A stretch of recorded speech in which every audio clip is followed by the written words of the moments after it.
Hey, let's talk about Black Mass. I thought it was lazy. Yeah. I thought it was very lazy. What Jamie wrote, I think it was it Wednesday or Thursday night that you wrote that? Yeah, Monday after I saw it. Yeah. Oh, okay. Well, I didn't see it. So, I gotta be honest, guys. If they wanted someone to do a Jack Nicholson impersonation. Oh, hang on, Jerry. I'm sorry. Okay, go ahead. If they wanted someone to do a Jack Nicholson, go ahead. I would have gotten Christian Slater for this part.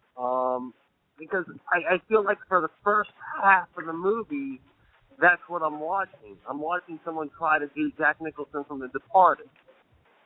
I'm trying to be as open-minded. I'm really trying to be engrossed in this movie, engaged.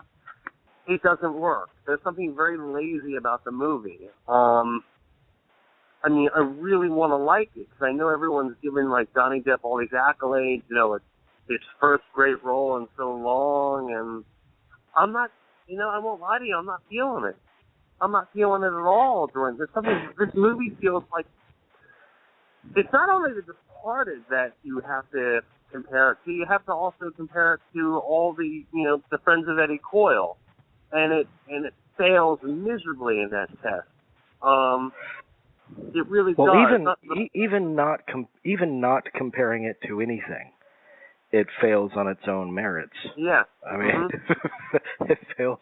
The main problem with it, I think, is that it fails to flesh out anything. Like nothing is fleshed out in the movie.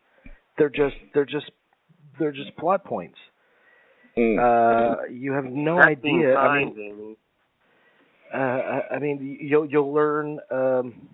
What's astounding to me is that you don't see a single scene of Whitey Bulger's criminal operation. You don't know anything about it. Like 90 minutes through the movie, they talk about he gives drugs to 12-year-old kids. It's like, does he really? He deals drugs? Like, you're not given any damn clue. Right. No. I agree with you. I agree 100%. Go on. Well, and the main drama of the movie, I think, in human terms, should be between he and his brother, because obviously the movie is kind of makes a point of saying that he's an attorney, he's a powerful, respected figure of authority, and Whitey Bulger went a different way. Why did they go different directions? That would have been interesting to explore. And what do they feel about the other person's position in life? There is no indication. There's just an indication of Benedict Cumberbatch saying, well, I don't get involved with my brother's stuff. That's about it. That was I always felt that was a cop-out watching it, because I was waiting for this. He's the most powerful politician in Massachusetts. Meanwhile, I don't get that sense watching the movie that this guy is anything except thinking he was making a sandwich in one scene in the mother's kitchen. That's all I know. And why wouldn't you put that in there? I mean, that's a prime source of conflict and drama. So what does the movie consist of, though? If it's so without all of these elements, what does the movie consist of? And I think I know the answer to this, but go ahead. A lot of it, plot-wise, just revolves around Joel Edgerton heading up the FBI and Whitey helping the FBI to nab another family. Meanwhile, Whitey's doing it for ulterior motives so he can be the big shot in town. Right. And I guess on everything's surface in this movie, on the surface, all those points are there, but the Joel Edgerton's character hadn't even seen Whitey. Whitey didn't even realize Joel Edgerton was in the FBI when they first reunited. So I understand that he wants to move up the ranks, but I don't know why I don't get a sense of why he's loyal to. I don't get a sense of why any one of those people are loyal to Whitey. No, I didn't get that either. My best friend that I went to see it with, he was like, "Why didn't they just kill him?" Well, yeah. That's a good question. Why didn't they? It's a lazy movie, though. I think it's a very lazy movie, so everybody is crapping themselves over Johnny Depp's performance. How is the performance? Because a lot of people are coming out of this movie and are loving it. for some reason. I know. Why? And I swear to God, the critics, even the critics that are the critics are either really impressed with the movie or they're like, oh, it's a pretty good movie. I haven't heard anyone completely blast it outside of bloggers and people like that. There are some major people like David Edelstein and so forth. There are not on board with it. Okay. And some reviews that I read of it, I've been fascinated by the reviews of this movie. But some reviews that I read of it are they say all the negative things, but they still give it 4 stars. It's still cool to see Johnny Depp doing something meaty again. But is this really a meaty performance? It looks like they just have him standing around like a ghoul most of the time. It's a one-note performance. Like it's a monster movie. It is a monster movie, but it's a one-note performance. I have to say this: Johnny Depp comes across. The performance. I do. It's an insult to compare it to Jack Nicholson and The Departed. Well, forget that. But how? No. But wait, Dean. Dean, I'm going to places that no one else has gone yet. So, okay. He's trying to do what Brad Pitt did with Jesse James in that movie, but with horrible results. He's trying to play Whitey Bulger as a sociopath, but it doesn't work. A quiet sociopath. It doesn't work at all. What the problem with his performance is it's such a one-note, it's so one-note, there's no depth to it, no pun intended, but there's no meat to it, there's nothing. He's playing it, for lack of a better point of reference, Michael Corleone's bodyguard in Part 2, in the Havana sequences, the guy who dresses in all black. Yeah. That's his point of reference. That's Dominic Chianese, right? Yeah. His character. No, not Johnny. No, the other guy that gets shot in the hospital trying to kill Maya Lansky. Yeah. The guy that has no dialogue whatsoever. Yeah, that's what it reminds me of. There's nothing there. I'll pick the Public Enemy's failure over this. There's a lot of repetitiveness. In other words, there's from what I understand, there's just scene after scene of a sort of a quiet menace exploding into a death, and that's it. Well, right? Yeah, and it's everything that you've seen before, and done so much better. Everything that it's copying was done so much better. So there's 3 or 4 scenes of him making nice with someone and then killing them, as if that's unexpected, as if the audience has never seen a movie before. There's that scene where that copies the Joe Pesci "You Think I'm Funny" thing. God, that was a cringeworthy.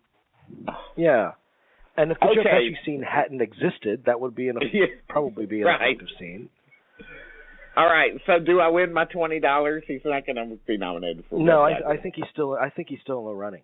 I think Johnny Depp is beloved enough, and he's put on enough makeup, and it's a dramatic role that I think that he's still in the running. I don't think it's a sure thing anymore, but I'm not willing to back away from my for my bet.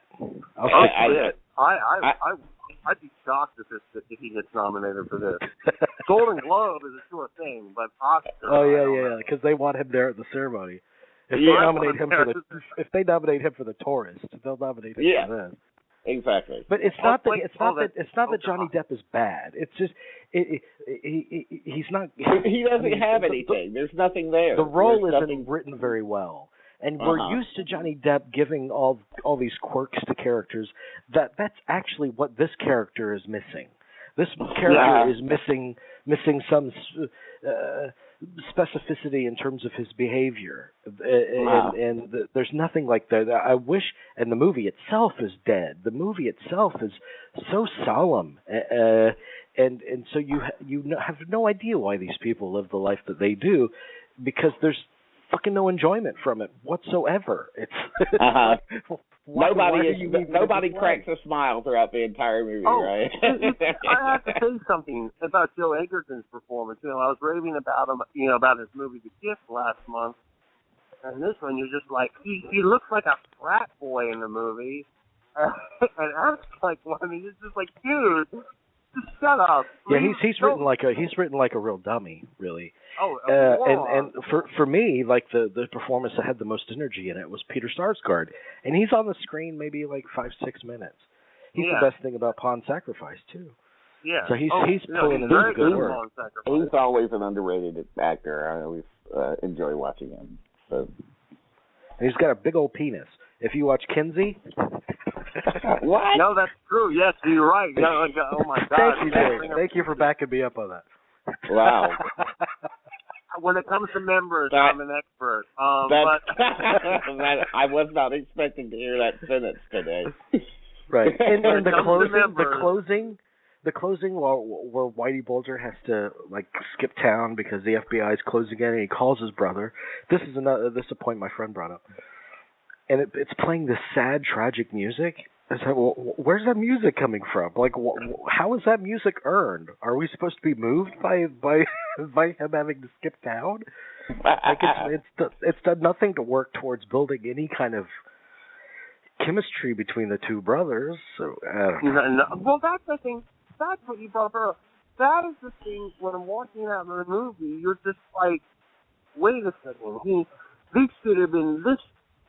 I liked Out of the Furnace, and a lot of people didn't like it, but Out of the Furnace looks like Citizen Kane compared to this movie. I'm sorry. That's Scott Trooper. It really does. I mean, he at least took chances. You have this very important, sibling relationship that he does no one does anything with. And you're just like, really? I mean, am I missing something here? And it's got quality Oscar kind of stuff written all over it, but it has none of the execution worthy of that. Oh, but I think people are recognizing, this is a movie striving for Oscars, so they actually believe that it's good. I don't understand why people like it. Well, my theory is that by this time of the year, people have been so like, as far as mainstream movies go, movies that are playing at the Cineplex, 16 theaters. People are so not used to anything that doesn't have special effects in it, basically. That when they finally see something, they just go overboard, and it's just like they're starved. They're like, when you're starving, even shitty food tastes great.